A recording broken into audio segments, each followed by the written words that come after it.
Hey, you're here with Dr. Jodi, and this is season 3 of Anxiety, I'm So Done With You.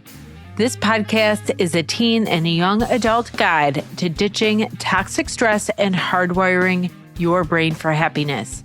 If you're new here, grab a copy of my book, Anxiety, I'm So Done With You, because this series goes section by section through the book, going a little bit deeper, giving more examples, and telling more stories. Season 3, which goes along with Chapter 3, is expanding hope by looking at your skills and abilities. You are amazing. You have many skills and abilities. However, anxiety does not want you to know that, and it tries to block your view of them. But not anymore. In this season, we're going to bring them out into the open, giving you more access to them when you need them the most. And as this season progresses, you're going to envision yourself in a new way. As a person who is able, caring, confident, and determined. Thank you so much for listening, subscribing, and leaving me 5 stars on Apple Podcasts. Mental health problems are skyrocketing, especially among young people, and this series will help them cease judging, stop questioning, and start healing. Welcome to Chapter 3, Section 3, Activate Motivation. In this episode, we will discuss hopes, dreams, goals, and desires, and how to convince yourself that not only do you deserve them, but they are possible to attain, even when anxiety says they are not. We'll review resistance and really unpack what it is and what it means. And I'll share why it seems to you that you can't do the things that other people can do. We're going to go over growth mindset and how to set goals that won't conjure a trapped feeling. And then I'm going to share how you can follow through on them. And then finally, I'm going to give you my best secret for lifelong happiness. Ready to jump in? All right. What are hopes and dreams and goals and desires? They are exactly what you think. They're things that you don't have now, but that you do want in the future. But sometimes our mind plays tricks on us, thinking that we shouldn't want hopes and dreams and goals and desires because then we'll be disappointed when we don't get them. That makes us trying to avoid wanting anything in the first place to prevent that loss. But then what? Then we lose our spark and vitality for life because it's the wanting and needing of things that keeps us interested and motivated. So trying not to want things because you're afraid of disappointment puts us in direct conflict with ourselves. See, our problem-solving brain wants to be goal-oriented. It feels safer to the brain whose intention it is for survival. And so it thinks that being goal-oriented and moving along and taking care of yourself is for survival. But our mind is trying to protect us by avoiding disappointment. And it has decided that we wouldn't have disappointment if we didn't try anything. In other words, our ego does not want change. Our brain wants change and our ego does not. And so they're constantly fighting with each other, which drives us crazy. I realize that I'm referring to the brain and the mind here differently. Sometimes there's contexts where these words are completely interchangeable, and I may have used them in this series interchangeably, but I'm distinguishing the brain here, which is the biological functioning and survival mechanism for the body, and the mind, which is highly influenced by culture and meaning making and fear. That sounds like the mind is all bad, and for sure I keep calling it the monkey mind. But the monkey mind is the negative overthinking aspect of the mind. The mind itself isn't all bad. It can be motivated by purpose, commitment, care, love, and connection too. The brain is the power behind the mind. You're inspired in the mind. You learn and you grow in the mind. It is when the mind is left to the negative thinking that it could cause problems. It's when we have too many thoughts in our mind and we don't have things to do with those thoughts, and so we make up negative thoughts. So when the mind's left to trying to make up its own thoughts, it goes to the negative.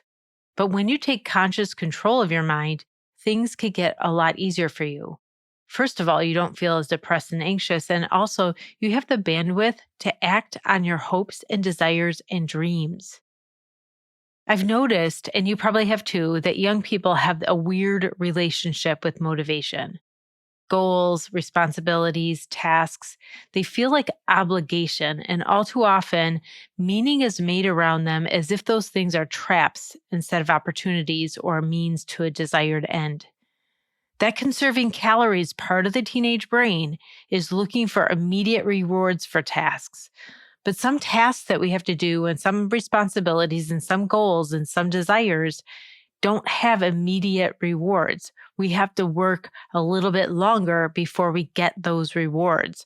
Or those rewards are abstract, like you're helping someone be happy. You can't really measure those. What's also affecting this is that the prefrontal cortex part of the brain is not fully developed until our mid-20s. That's the executive functioning part of the brain. It is where we make decisions, balance expectations, interpret the world, and consider the information that our foresight gives us. Everybody makes decisions by weighing risks and rewards. And with a less developed prefrontal cortex, young people consider immediate rewards more readily than big picture rewards or future rewards or abstract rewards. Tasks with future rewards feel like they're not worth it or that they could be done later. I was listening to Janice Villahauer's TEDx Petrie talk called Why Don't You Get What You Want? I listen to it often to remind myself of what she's saying, and I link to it in the blog post that goes along with this episode so you could check it out too. She talks about expectations. She says that when people want something, but they don't expect it to work out, they do not put the actions towards it, and then it's a self-fulfilling prophecy. They don't get those things that they want. Of course, then the next time they want something, they use that past experience, that experience when they didn't get it, to shape expectations for the future, and it continues. They don't expect it, so they don't take action, and so they don't get it. When you think that you won't get something, first of all, it seems like a waste of time to put any effort in. And also we worry that the disappointment of not getting it would be more intense if we had put effort in. And so we don't want to put effort in to protect ourselves from high disappointment. It's ridiculous. When you don't get something, you're disappointed anyhow. In fact, you're disappointed from the moment you decide that you can't expect it. Then you have the loss of not having the thing you want, but it didn't even happen yet. You didn't even lose it yet. So again, you're staying suffering in the guise of protecting yourself from effort and from disappointment and from loss, which you may have not had if you expected to get that thing and took actions to get it. I feel like I'm speaking convoluted, so let me try to keep it simple. When you want something and connect your expectation to getting it, you take action in a way that helps you get it. It's no guarantee that you're going to get it, but if you don't try it, it is definitely a guarantee that you won't get it.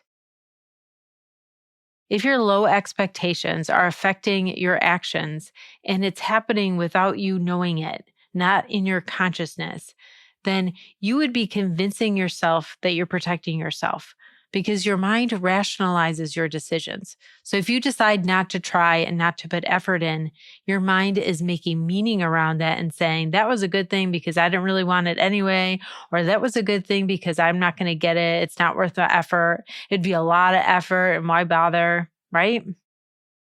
Even when our decisions not to take action are against us, we can make meaning around it looking like it is for us, which doesn't help us the next time.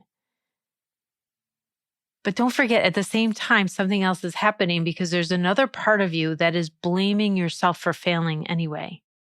Then you're defending yourself because on one side, you're like, I decided not to care about it. I decided not to try. And so it's fine that I didn't get it. I don't care. And then on the other side, you're blaming yourself for failing. You're blaming yourself for being too stupid either to try, or you maybe blaming yourself for being too stupid that it wouldn't have worked anyway because something is wrong with you. That's the same old conflict with yourself that I keep reminding you is happening. You're defending yourself and berating yourself.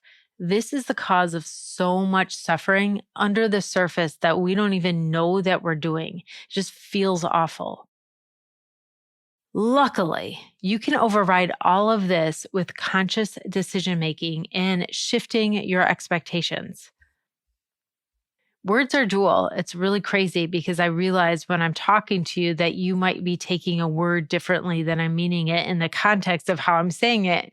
And right now I'm realizing that I've used the word expectations in the series when I'm talking about unrealistic expectations or high cultural standards that we try to live up to and can't, so we think we're inadequate.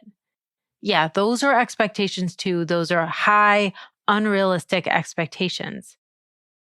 These perceived, unrealistic, ridiculous expectations really mess with how we should be setting reasonable expectations for ourselves. Because as humans in Western culture, we feel a drive to meet those unrealistic expectations and also feel overly pressured by them. And then we want to protest them. Those attempts to protest those unrealistic expectations overflows onto our realistic and reasonable expectations, so that even those feel like they're pressuring, even when they're not. Expectations feel like a trap because they feel like obligations. They feel like impossible to achieve. They feel like they make us feel bad about ourselves. They feel like something other people want us to do, and so we want to rebel. Expectations in general are not a trap. Reasonable expectations are so good for our mental health and our happiness and our life success. And they signify freedom, actually. We'll get into that a little in the next episode. But right now, they signify freedom. The unrealistic cultural expectations are a trap, and you can get rid of those. Throw the bathwater out, but don't throw out the baby. Expectations are okay.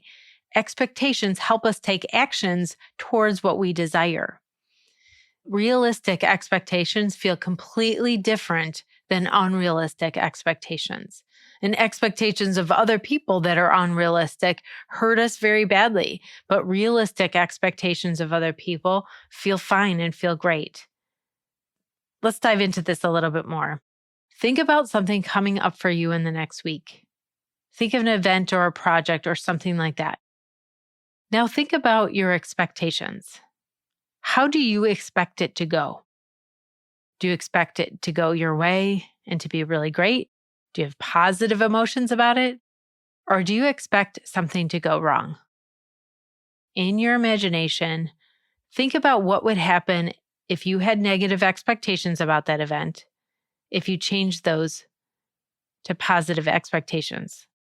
Like you think it's going to go great, and you think you're going to have a lot of fun, and you think you're going to have success there. How does that feel? Because your imagination is a safe place to do this kind of work. Try to imagine what kind of actions you need to take if you knew that it was going to be good and successful and happy. What actions would you take between now and then? When you change your expectations and expect it to go well, then you start to take actions in the way to have it go well. You are participating in the outcome. You're not a passive recipient of life. This is your agency. You get to participate in what happens, and what happens creates the outcome. There's two things that you need to know go into motivation. One is desire. That's the why. Why do you want it? Or why do you want that outcome? Why do you want this to happen? What's important to you about it? The more you want it, the more motivated you will feel. The second thing about motivation is expectations. If you expect that you could get it, you will be motivated to take that action that you need to take to get it. But if not, you'll feel unmotivated, or it's really better described as motivated to resist taking any action. If you don't think that you're going to get it, you'll really want to resist having to put any effort in towards that thing because, like I said, you think that you'll be more disappointed the more effort you put in, or you'd feel worse about yourself the more effort you put in, or it's a waste of your time the more effort you put in, right? These are all reasons why we resist. Resistance is actually our effort to protect our survival and our pleasure and our freedom. It can be so powerful when we use it for ourselves. But too bad we so often use it against our own desires. If we could flip that switch and just use resistance for ourselves, it would be amazing. Like, what if we resisted the naysaying anxiety and the voice of self-doubt and stayed grounded in our belief in ourselves? This would make all the difference. Sometimes you look around and it feels like everybody around you is motivated. They're all moving about their life and doing stuff, and they just look like they can without much effort. When you see this and when you think that people could just do stuff easily, it makes you feel really bad about yourself. But what you have to know is that people are not just naturally motivated. Okay, if they were in imminent danger, they'd be biologically motivated, but not naturally motivated. It's a skill that you have to hone, and it's something that you could totally hone too. Hone is to develop. Even me, some people think of me as really productive. I could get a lot of stuff done and I'm busy all day. And you could assume that is just my personality to be like that. And I just kind of was born this way. You might see me and think I don't struggle with procrastination or resistance at all. But that's not true. I have as much trouble getting out of bed as anyone. And often I have to force myself to get up. If I'm going to make a video or record a podcast or maybe make a phone call, or if I have to clean my kitchen, my brain is like, I don't want to. And I have to override that. Even a productive person like me have brains that say, no, that seems too hard. I don't want to do that. That doesn't seem pleasurable.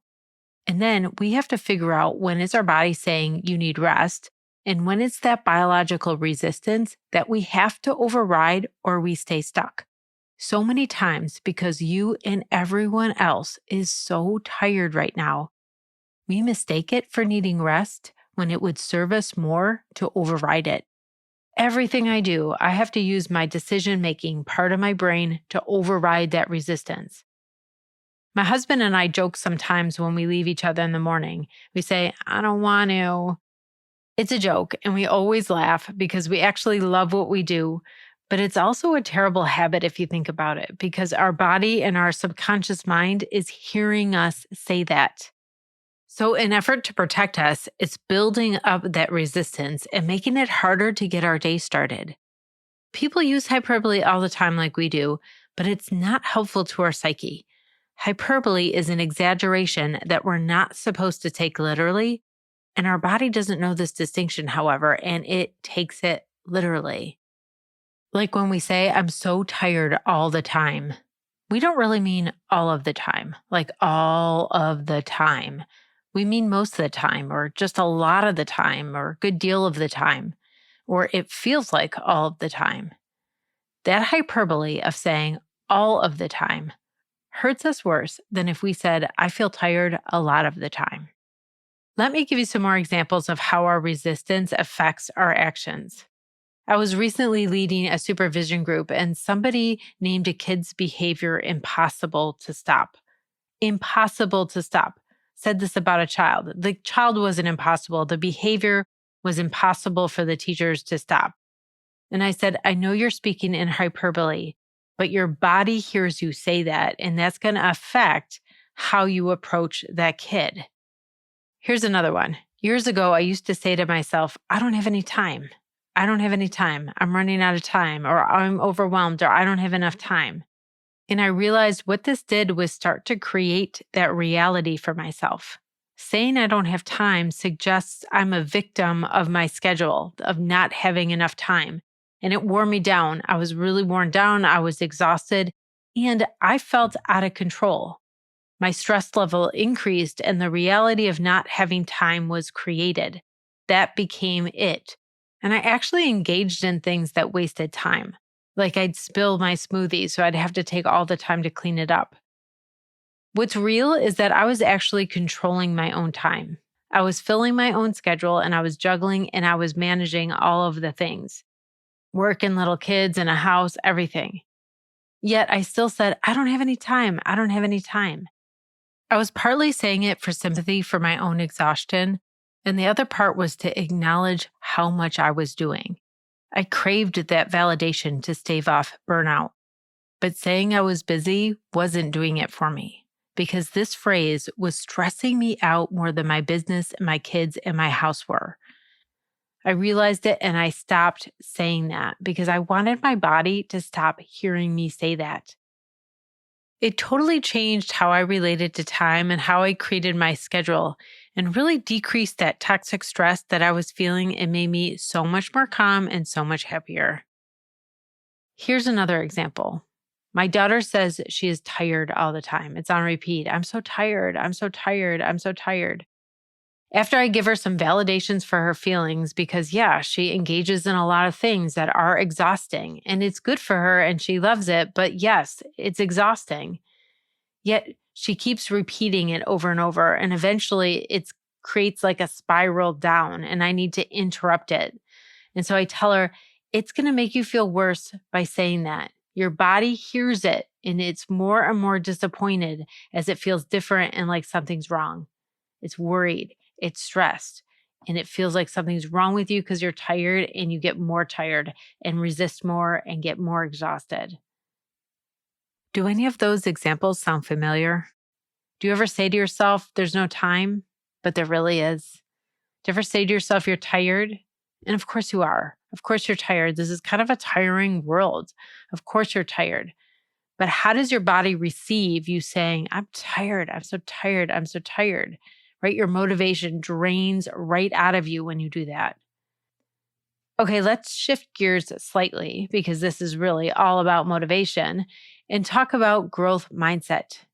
Growth mindset is an understanding that you have the ability to develop and that your intentions and actions participate in that development. So having a growth mindset means that you expect that you could grow, that you have agency and you have authority. The opposite of growth mindset is called fixed mindset. It's when you don't expect that you can or when you think of yourself as too inadequate for being able to. So teens with a fixed mindset are more likely to think negatively about themselves and others, feel like things are not worth their effort, fear failure, rationalize away constructive feedback, avoid risks, feel threatened by the success of people around them, and be rigid about expectations and schedules and plans. All of those things kind of sound like anxiety, don't they? A fixed mindset is someone who's very full of fear and afraid of change because they think change is out of control. Change is rarely out of control, and usually we don't want to stay the same. There's changes that we want to make because there's goals and dreams and hopes and desires that we have. There are so many messages in our culture that say that you can't. These come from anxiety and depression, and they cause anxiety and depression. But you have the ability to grow. You just have to remind yourself that you do. Adolescence is a time marked by growth and development. You do huge growing and developing. I don't know why we believe our anxiety when our anxiety says that we can't. Sometimes you feel like you know all the things of the world, all the things that the adults know, and maybe a little bit more than they know. But then when you think back to a year ago, you realize how much you did really learn and how much you really did grow during that year. Tom Waits says, you can't hold back the spring. You can't hold back your growth. You will grow even if you think that you can't. But it won't be as easy, rewarding, expanded, as pleasure-producing, or as advanced than if you leaned into your growth and believed in yourself as someone who could grow and develop. So let's talk about setting realistic goals. You want to set goals that are measurable and achievable. You want them to be realistic and reasonable, something that you can achieve in the amount of time that you have. When you have goals that are achievable and you achieve them, it builds your confidence and it builds your sense of agency. And once you have those goals, here are 4 ways to motivate yourself to realize them. So the first one is decide to do it. I was once in a workshop and the presenter told us to stand up and hold our pen out. Now, if you don't have a pen, pick some object up around you right now because I want you to do this. So hold it in your right hand out in front of you, whatever this object is. Now, try to let it go. Do you still have your pen in your hand?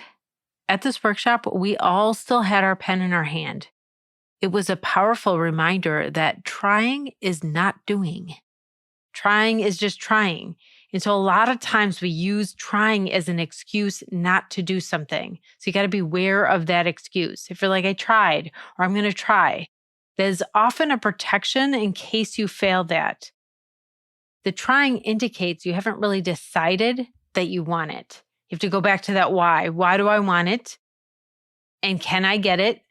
And then you start the action to going to get it.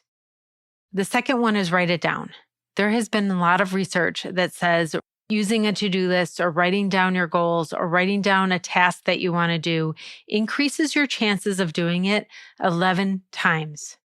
11 times. That means you're 11 times more likely to do it if you write it down. Why aren't we all writing everything down? That statistic should be so motivating. If you want something and write it down, you're 11 times more likely to get it, to create expectations for yourself and the actions that you need to take to get it. You know, a lot of times it's like visualize what you want and put your intentions down, and that's just part of it. We have to have expectations and then actions, like a plan in what we're going to do and what steps we're going to take to get there. Write down the little steps. If you write down the big thing, you can't like cross it out or celebrate it right away. You have to write down each little step. And every time you cross it out, it's so exciting. Third, start immediately. Remember, don't hesitate. When you hesitate, your brain is like something's wrong and it starts overthinking everything. And then with the overthinking, excuses are going to come, and sometimes you never do the thing.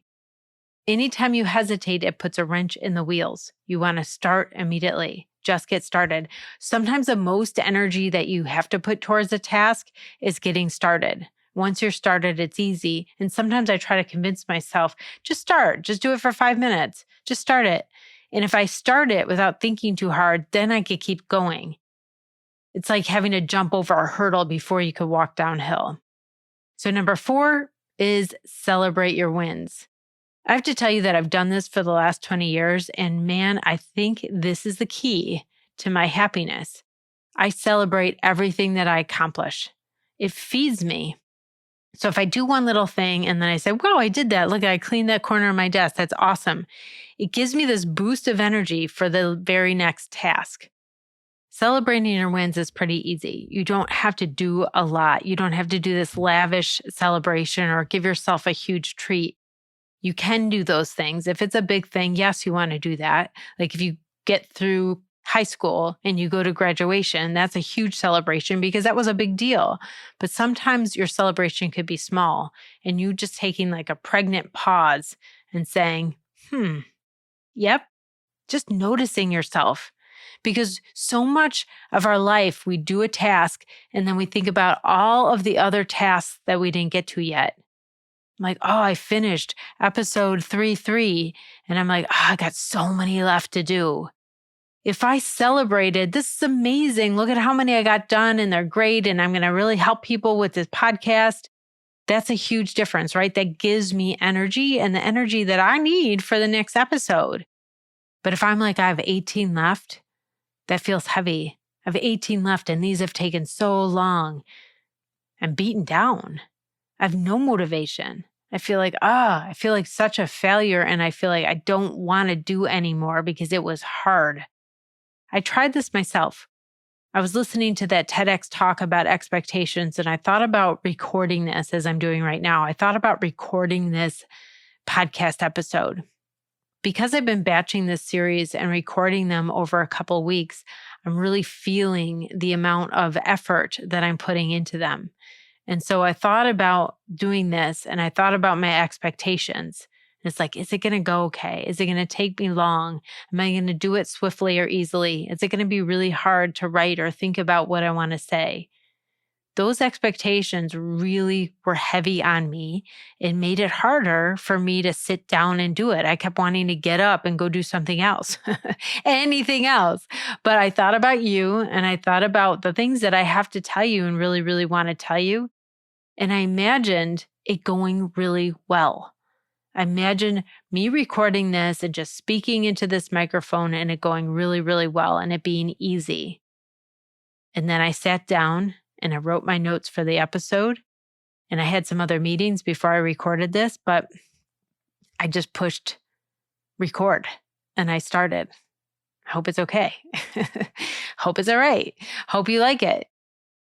Celebrating your wins is something that will make or break your life. They don't have to be big wins. They could be tiny. I celebrate when I empty the dishwasher.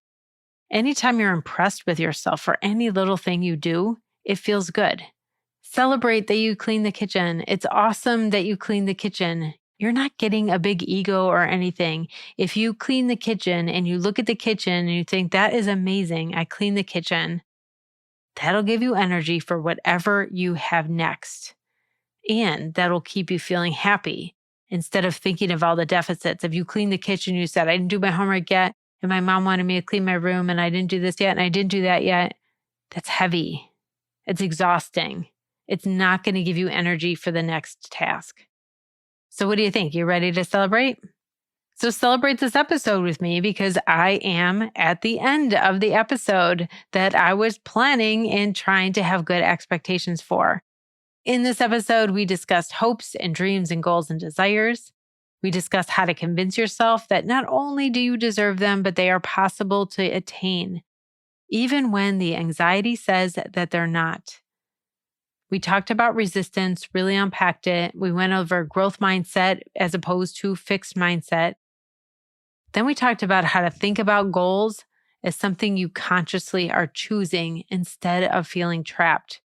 Then I give you 4 ways to follow through with them, including my best kept secret for lifelong happiness: celebrate your wins.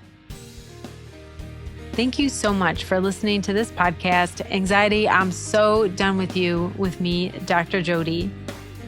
Please comment and share and leave me a 5-star review on Apple Podcasts, and come hang out with me on TikTok at Dr. Jodi.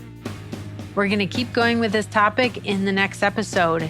Read Chapter 3, Section 4, Activate Responsibility, and I'll see you there.